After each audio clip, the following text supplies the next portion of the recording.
اب ایک اسٹیشن دکھایا جا رہا ہے۔ یہ پلیٹ فارم کسی اور کا نہیں بلکہ ایک ٹرین، جہاں پر ٹرینیں رکتی ہے اور جہاں پر لوگ ٹرینوں میں بیٹھتے ہیں۔ ایک بینچ پر دیکھا جاتا ہے کہ آریان اپنی بیوی اور بچے کے ساتھ بیگ لیے ہوئے بیٹھے ہیں۔ شاید وہ ٹرین کا ہی انتظار کر رہے ہیں۔ کیا وہ دونوں اس حالات سے بھاگ رہے ہیں؟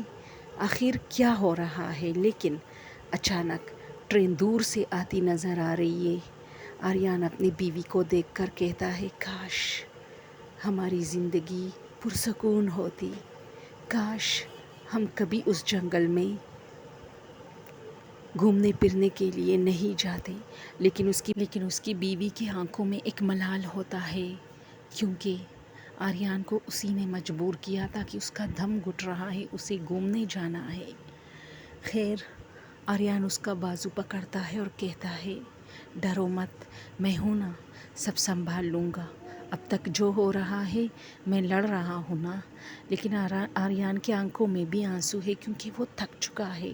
اپنی بیوی بچے کو بچانے کے لیے وہ کسی بھی حد تک جا سکتا ہے۔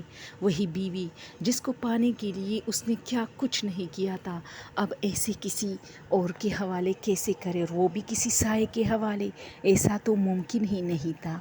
ٹرین آ کے رک جاتی ہے اور آریان اپنی بیوی بچے سمیت ٹرین میں بیٹھ جاتا ہے۔ ٹرین میں بیٹھتے بیٹھتے آریان کے کان میں کوئی سرگوشی کرتا ہے، تم جا رہے ہو، لیکن یاد رکھنا تم مجھے کبھی نہیں بھول پاؤ گے، اور ہاں، میں تمہاری فیملی کو ڈھونڈ نکالوں گا۔ آریان اچانک جھٹکے سے پیچھے دیکھتا ہے، لیکن وہاں کوئی نہیں ہوتا۔ اب آریان سوچ میں ہے کہ وہ کیا کرے، کیونکہ یہ سایہ تو پیچھا نہیں چھوڑ رہا۔ اتنے میں آریان کا بیٹا رو پڑتا ہے۔ آریان اپنی بیوی سے کہتا ہے کہ میری جان ایک بات سنو، میں اسٹیشن پہ اتروں گا، میں لڑوں گا، تم اور میرا بچہ اللہ کے حوالے۔ اور وہ اس کو ایک ایڈریس دیتا ہے کہ پلاح اسٹیشن پہ اترنا ہے اور اسی ایڈریس پہ جا کے تم نے وہاں اسٹے کرنا ہے۔ میں اگر زندہ بچ گیا تو تمہارے پاس آؤں گا، ورنہ میرا انتظار مت کرنا۔ یہ الفاظ کہتے ہی آریان کی بیوی رو پڑتی ہے، جس کی وجہ سے ٹرین میں کچھ لوگ آریان کی طرف متوجہ ہوتے ہیں۔ لیکن آریان جلدی حالات کو سنبھالتا ہے اور اپنی بیوی کو سینے سے لگاتا ہے اور کہتا ہے، چپ ہو جاؤ میری جان، تمہیں پتہ ہے، تمہیں سب کچھ پتہ ہے، لوگ دیکھ رہے ہیں، مجھے تمہیں وضاحت دینے کی ضرورت نہیں ہے۔ مجھے اپنی فیملی کو بچانا ہے اور اس کے لیے مجھے اکیلے لڑنا ہے۔ تم اور بچہ کئی نقصان میں نہ رہو، اس لیے تم جاؤ۔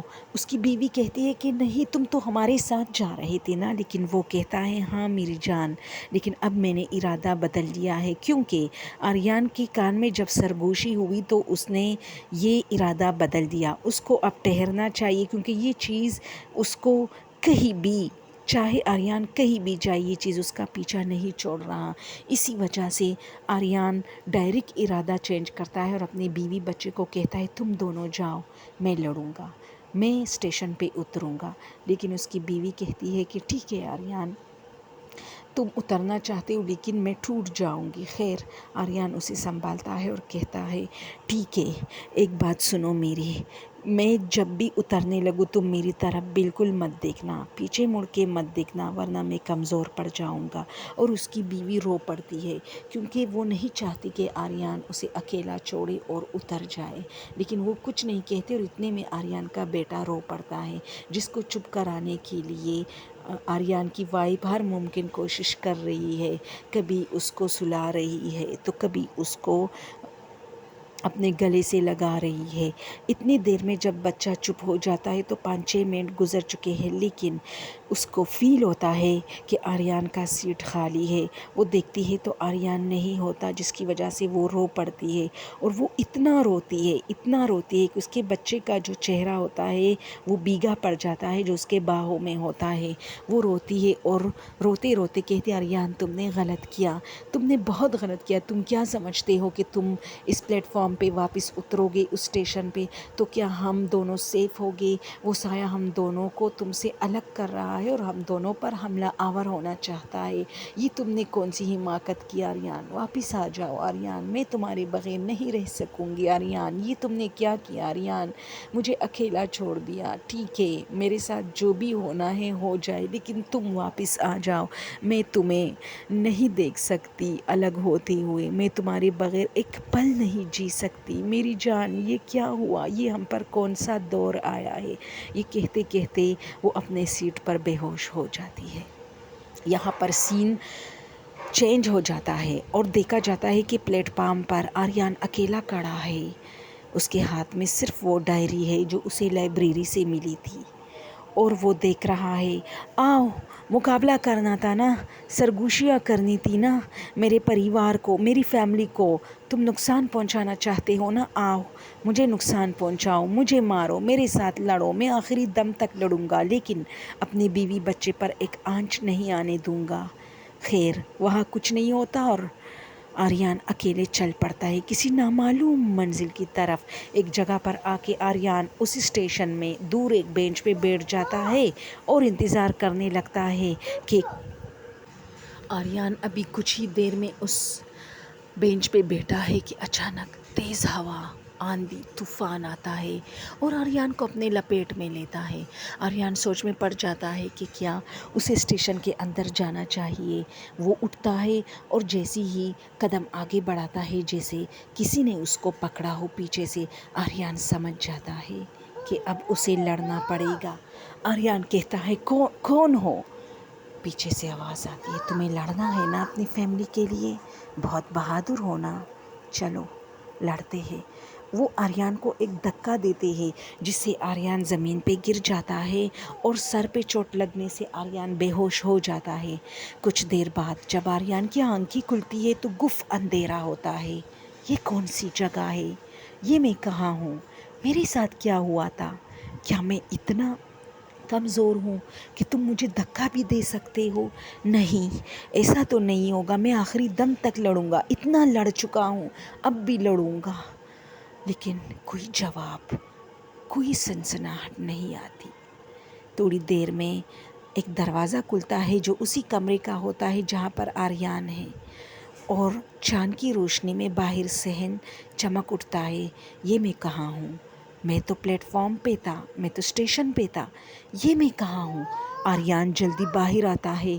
یہ تو وہی حویلی ہے جب میں اپنی بیوی کے ساتھ یہاں آیا تھا اور وہ مجھے رو رو کے کہہ رہی تھی، مت جاؤ آریان، مت جاؤ، یہ حویلی مجھے کچھ ٹھیک نہیں لگ رہی، یہاں مجھے کچھ پیرانارمل ایکٹیویٹیز دکھائی دے رہے ہیں، جیسے کوئی سایہ جو ہمارے پیچھے ہے اور ہمیں جو ہے شرارت سے بلایا ہے، یہاں ہمارے ساتھ کچھ کرنا چاہتی ہے، شاید وہ ہمیں نقصان پہنچانا چاہتی ہے۔ اس کو وہی حویلی یاد آتی ہے۔ ہاں بالکل، یہ وہی حویلی تھی۔ آریان اب برآمدوں میں بھاگ رہا ہے، گھوم رہا ہے اور آخرکار اس کمرے تک بھی پہنچ جاتا ہے جہاں پر اس حویلی میں ایک سائے نے آریان سے اس کی بیوی کو چھینا تھا اور اس کمرے میں بند کیا تھا، اور جس کو آریان ڈھونڈتے ڈھونڈتے آخر اس کمرے میں پہنچ چکا تھا اور وہاں پر اس کی بیوی کے رونے کی آواز تھی۔ اب آریان سمجھ گیا ہے کہ وہ اسے کیوں یہاں لے کے آ گیا ہے۔ اچانک آریان آواز لگاتا ہے، اے سایوں کی ملکہ، اے جادوئی ہوائی سایوں کی ملکہ، کیا چاہتی ہو؟ کیا تمہارے ساتھ محبت میں دھوکہ ہوا ہے؟ جلن ہو رہی ہے میری فیملی سے؟ اچانک ایک چیخ کی آواز آتی ہے اور آریان دیکھتا ہے کہ وہ سایہ ہوا میں لہراتا ہوا آ رہا ہے۔ ارے یہ تو وہی سایہ ہے جس نے مجھ سے میری بیوی چھین لی تھی، لیکن میں نے تو اس کو ہرایا تھا، یہ سب چیزیں دوبارہ کیوں ہو رہے ہیں؟ وہ آ کے رک جاتی ہے اور زمین پہ نیچے آ کے کہتی ہے، ہاں میں وہی سایہ ہوں، لیکن تم نے غلطی کی ہے، تم تو یہاں سے بھاگ کے نکلے تھے، مجھ سے جیت چکے تھے، لیکن جب تمہاری بیوی پریگننٹ تھی تو تم اسے جنگل میں لے کے گئے تھے گھومنے پھرنے کے لیے، اور وہاں پر میری آتما گھوم رہی تھی اور مجھے موقع ملا تھا کہ آپ کے بچے یا آپ کی بیوی کو اپنا بنا لو، لیکن تم مجھے وہ نہیں دے پا رہے، اس لیے میں تمہارے ساتھ لڑ رہا ہوں اور ہر جگہ تمہارا پیچھا کروں گا جب تک مجھ میں دم ہے۔ یا تو اپنی بیوی یا بچے میں سے کسی ایک کو میرے حوالے کر دو اور یہاں سے چلے جاؤ، اور یا لڑو۔ بتاؤ، لڑنے کے لیے تیار ہو؟ اچانک آریان کی آنکھوں میں آنسو آ جاتے اور کہتے ہیں، اگر لڑنے کے لیے تیار نہ ہوتا تو کیا ابھی تک یہاں پر ہوتا؟ اتنے میں سائے کی ہنسنے کی آواز آتی ہے جو کہ بہت وحشت ناک ہوتی ہے، لیکن آریان سب کچھ سنبھالتا ہے اور سائے سے کہتا ہے، کیا چاہتے ہو؟ اتنے میں سایہ آریان کے قریب آتا ہے۔ اب آریان سمجھ رہا ہے کہ وہ اس سے کچھ چاہتا ہے۔ آریان اس کو دیکھ رہا ہے تو اچانک پھر سے تیز طوفانی آندھی آتی ہے اور آریان جیسی آنکھیں بند کرتا ہے اس کو لگتا ہے کسی نے اسے جھٹکے سے اٹھایا ہے ہوا میں، اور پھر آریان کو پتہ نہیں چلا، لیکن جب آریان کی آنکھیں کھل جاتی ہے، ارے یہ وہی جنگل ہے، یہ وہی کاٹیج ہے، یہ وہی گھر ہے جس میں میری بیوی نے اپنے بچے کو جنم دیا تھا۔ ہاں، یہ وہی جگہ ہے، یاد آیا کچھ؟ اسی سائے نے آواز دی، جس پر آریان کافی ڈر جاتا ہے، اور یہ شام کا ٹائم ہوتا ہے۔ آخر شام ختم ہی نہیں ہو رہی، ٹرین کے پلیٹ فارم پہ یعنی اسٹیشن پر بھی شام کا ٹائم۔ پھر وہاں سے اس گھر میں آ کے اندھیرا چھایا ہوا تھا اور شام کے ٹائم، اب یہاں بھی شام کا ٹائم۔ آخر یہ شام کب ختم ہوگی؟ آریان نے دل ہی دل میں سوچا، آخر صبح کی کرنیں کب چمکے گی؟ میں کب اس جھنجھٹ سے چھٹکارا پاؤں گا؟ لیکن اچانک وہ آتما سامنے آتی اور کہتی ہے، یاد ہے تمہیں جب تمہارا بچہ ہو رہا تھا تو میں نے ایک چیخ ماری تھی؟ یہ وہی چیخ ہے جو تمہارا پیچھا کر رہی ہے۔ آریان، ہاں میں سب سمجھتا ہوں، اور تم نے اس وقت بھی میری دلیری دیکھی تھی کہ میں نے اپنی بیوی کو آج تک کچھ نہیں بتایا، کہ جنگل میں بچے کے پیدا ہوتے ہوئے ایک چیخ بھی سنی تھی۔ ہاں، آتما ہنستی ہے اور کہتی ہے، کتنے نادان ہو، اصل میں وہ چیخ تمہارے بچے کی مقدر ہے، وہ چیخ تمہارے بچے کی پیچھا کر رہی ہے، وہ چیخ تمہارا پیچھا کبھی نہیں چھوڑے گا۔ آریان، ایسا ہو نہیں سکتا۔ اتنے میں دیکھتا ہے آریان کہ وہ تانگے والا آ رہا ہے، ایک کوچوان جس کو آریان نے کہا تھا کہ مجھے جنگل سے نکالو۔ وہ آتما ہنس ہنس کے کہتے، دیکھو اس کو، تمہاری مدد کرنے چلا تھا، آج بھی اپنے آنکھوں سے محروم ہے۔ واقعی اس کی آنکھیں نہیں ہوتی جب آریان اس کی طرف غور سے دیکھتا ہے، لیکن آریان کو افسوس ہوتا ہے۔ خیر، وہ بھی ایک حواس سی ہوتی ہے جو کہ غائب ہو جاتی ہے، اور آریان پھر سے آتما کی طرف متوجہ ہوتے ہیں۔ آریان آتما سے کہتا ہے، اگر تم برا نہیں مانو تو میں یہ ڈائری کھولوں؟ اتنے میں وہ سایہ پگھلنے لگتا ہے، نہیں نہیں، ڈائری مت کھول، ڈائری کی وجہ سے تو تم اس منزل تک پہنچ چکے ہو، تم جیتنے والے ہو، پلیز ڈائری مت کھولو، میں بہت درد بری کہانی ہوں، میرے ساتھ دھوکا ہوا ہے، میرے محبوب نے مجھے اس حویلی میں اکیلا چھوڑا تھا اور لوگوں نے، محلے والوں نے مجھے مار ڈالا تھا، مجھے قتل کیا تھا، میں کسی بھی کپل کو خوش نہیں دیکھ سکتی۔ ہاں، اگر کوئی کپل مجھ سے لڑے گی تو پھر میں ضرور اس کو جیتواؤں گی۔ آریان ڈائری کھولتا ہے اور آخری پیج نکالتا ہے، کیونکہ آریان سمجھ گیا تھا کہ ڈائری کی شرارت تھی، آخری پیج نکالو تاکہ قصہ ختم ہو جائے۔ اور آریان جیسی ہی ڈائری نکالتا ہے، آخری پیج پہ لکھا ہے، سب کچھ شانت ہو گیا اور میری محبت امر ہو گئی، جیت گئی۔ اچانک آریان دیکھتا ہے تو سب کچھ پگھلنے لگتا ہے، بہت سارے سائے جو ہوا میں پگھل رہی ہے، چیخ رہی ہے، رو رہی ہے، اور آریان سارا تماشا دیکھ رہا ہے۔ تیز طوفانی آندھی آتی ہے، گرج چمک ہوتی ہے، بارش شروع ہو جاتی ہے، اور آریان وہیں پر بے ہوش ہو جاتا ہے۔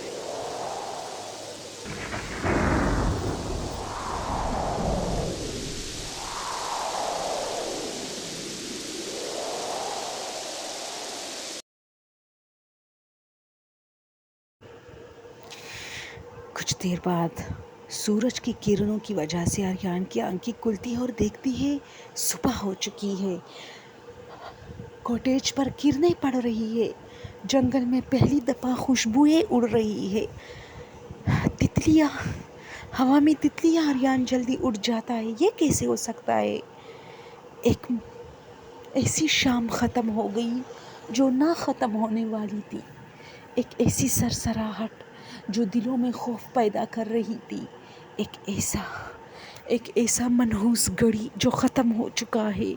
ارے جنگل پہلے سے زیادہ خوبصورت لگ رہا ہے، سب کچھ کتنا زبردست لگ رہا ہے، پھول کھل رہے ہیں، تتلیاں اڑ رہی ہے، سب کچھ ہو رہا ہے، اور بہت سارے پرندے اپنی چوچو سے صبح میں روشنی ڈال رہے تھے۔ آریان کا کوٹیج چمک رہا تھا اور آریان دیکھتا ہے کہ اس کی وہ خادمہ کوٹیج سے باہر آ کے صفائی کر رہی ہے۔ آریان بھاگ کے کہتا ہے کیسی ہو اندلیف؟ وہ کہتی ہے میں ٹھیک ہوں صاحب جی، آپ کب آئے ہو اور آپ کی بیوی اور بچہ؟ لیکن آریان کے آنکھوں میں آنسو ہوتا ہے۔ وہ کہتا ہے وہ بھی بہت جلد آ جائیں گے، میں آج اسے لینے جا رہا ہوں، سب کچھ تو ٹھیک ہے نا؟ اور اندلیف کہتی ہے ہاں سب کچھ ٹھیک ہے، بہت طوفانی رات تھی جو ختم ہو گئی ہے، اب میں صفائی کر رہی ہوں، کیا تم لوگوں کے لیے کھانا پکاؤں؟ نہیں، ابھی تو میں جا کے ان لوگوں کو لانے کے لیے جا رہا ہوں، بہت ٹائم لگے گا۔ لیکن اندلیف کہتے کیا وہ بہت دور ہے؟ ہاں اس کو میں نے ٹرین میں بھیجا تھا، بہت دور ہے، ہم شام کو لوٹیں گے۔ اور آریان بھاگتا ہے۔ کہانی یہاں پر آڈینس کا انتظار کرتی ہے، کیا آریان کو اپنی بیوی بچہ اسی ایڈریس پہ جو آریان نے اس کو دیا تھا ملے گا یا نہیں؟ ایک اور شام، ایک اور رات، ایک اور طوفانی آندھی آریان کا انتظار کر رہی ہے۔